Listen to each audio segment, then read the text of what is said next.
বিশাল এক পাহাড়ের উপরে একটি ঈগল বাসা বানিয়েছিল। ঈগলের বাসায় ছিল চারটি ডিম। প্রতিদিন সকালে সে এগুলো রেখে খাবারের খোঁজে উড়ে যেত। একদিন ঈগল যখন বাসার বাইরে ছিল, তখন ভূমিকম্পে গোটা পাহাড় নড়ে উঠল। এতেই ঈগলের একটি ডিম বাসা থেকে ছিটকে পড়ে গেল। গড়াতে গড়াতে সেই ডিম এসে পড়ল পাহাড়ের নিচের এক মুরগির বাসার উঠোনে। মুরগি সেই ডিমকে নিজের বাসায় নিয়ে এলো, অন্যান্য ডিমের সাথে রাখল, যত্ন করে তা দিতে থাকলো। একদিন সেই ডিম ফুটে ঈগলের একটি সুন্দর বাচ্চাও বের হলো। মুরগির বাচ্চাদের সাথে ঈগলের বাচ্চাটিও বড় হতে লাগলো, কিন্তু সে ভেতর থেকে সব সময় অন্য কিছু অনুভব করত। আকাশে একদিন ঈগলের একটা ঝাঁককে উড়ে বেড়াতে দেখে সে মুরগিকে বলল, ইস, যদি আমিও তাদের মতো উড়ে বেড়াতে পারতাম। মুরগি হেসে উত্তর দিল, তুমি কিভাবে উড়বে? তুমি তো মুরগি, এবং মুরগি কখনো উড়ে না। ঈগল মাঝে মাঝে তার স্বগোত্রীয়দের উড়ে বেড়াতে দেখত এবং স্বপ্ন দেখত সেও তাদের মতোই উড়ে বেড়াবে। কিন্তু প্রতিবার সে তার স্বপ্নের কথা জানালে মুরগি বলতো যে এটা একেবারেই অসম্ভব। মুরগির এই কথাটাই ঈগল বিশ্বাস করতে শিখল এবং তার জীবনটা বাকি মুরগিদের মতোই কাটিয়ে দিল। অনেক দিন এভাবে কাটানোর পর একদিন সে মারাও গেল। আসলে আমাদের জীবনেও এটা চরম সত্য। তুমি যা বিশ্বাস করতে শেখো, একদিন তুমি তাই হয়ে উঠবে। তাই তুমি যদি ঈগলের মতো উড়ার স্বপ্ন দেখো, তবে সেই স্বপ্নকেই অনুসরণ করো। মুরগির মতো কারো কথায় কান দিতে যেও না। তুমি তোমার স্বপ্নের পেছনে লেগে থাকো, একদিন তোমার স্বপ্ন পূরণ হবেই। যে দেশের জুতা বিক্রি হয় এসি রুমে আর বই বিক্রি হয় রাস্তার ফুটপাতে, সে দেশের দুর্নীতিবাজ থাকবে পাঁচতলায় আর গুণীজন থাকবে গাছতলায়। এটাই স্বাভাবিক। সাপ যখন জীবিত থাকে তখন পিঁপড়ে খায়, আর সাপ যখন মারা যায় তখন পিঁপড়ে সাপকে খায়। সব সময় সবার সুদিন থাকে না, সময় একদিন বদলায়। ফুলকে নাকের কাছে নিয়ে শুকতে হয়, আর পচা জিনিসের দুর্গন্ধ এমনিতেই নাকে আসে। তেমনি যোগ্য লোককে ডেকে কাছে নিতে হয়। অযোগ্যরা আপনা আপনি আপনার কাছে এসে তেল দিতে চায়। 1 কেজি সোনার মূল্য 50 লক্ষ টাকা। 1 কেজি সাপের বিষের মূল্য 4 কোটি টাকা। ফ্যাক্ট হলো, এই সমাজে ভালো মানুষের চেয়ে বিষাক্ত মানুষের দাম অনেক বেশি।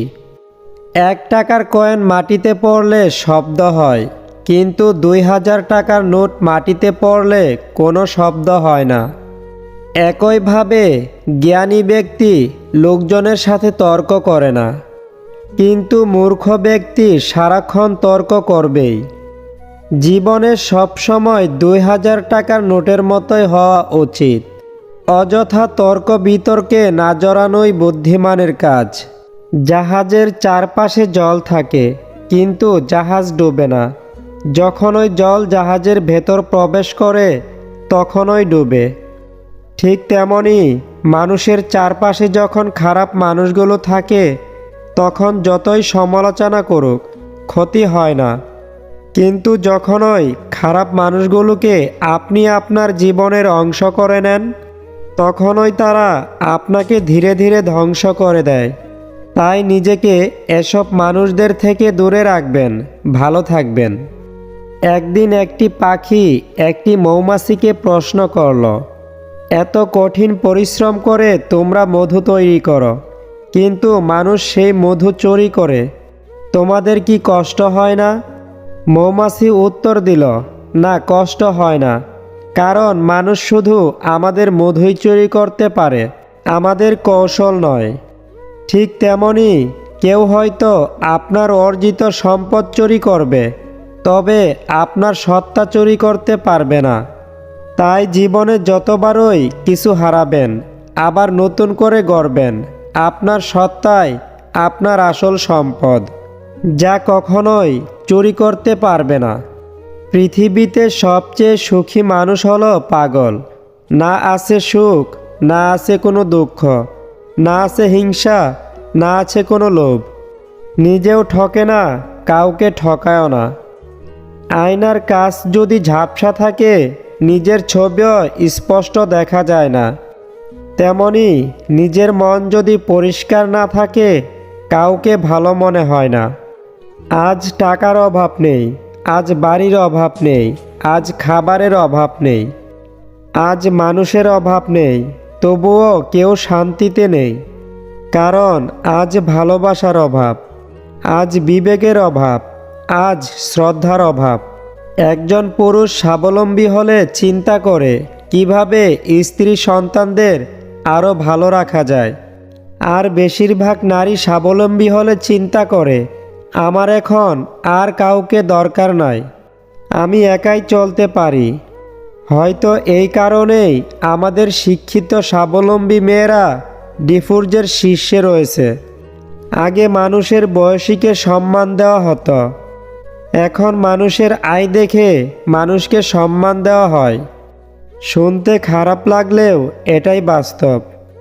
যখন দেখবে দরিদ্ররা ধৈর্যহারা হয়ে গেছে, ধনীরা কৃপণ হয়ে গেছে, মূর্খরা মঞ্চে বসে আছে, জ্ঞানীরা পালিয়ে বেড়াচ্ছে, শাসকেরা মিথ্যা কথা বলছে, তখন বুঝবে একটি দেশ ও সমাজ নষ্ট হয়ে গেছে।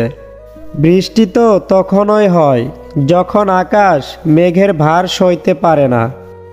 আর কান্না তখনই হয় যখন হৃদয় কষ্টের ভার বইতে পারে না। এই পৃথিবীতে কেউ নিখুঁত নয়, কারো দেহে ক্ষত, কারো মনে, আবার কারো চরিত্রে।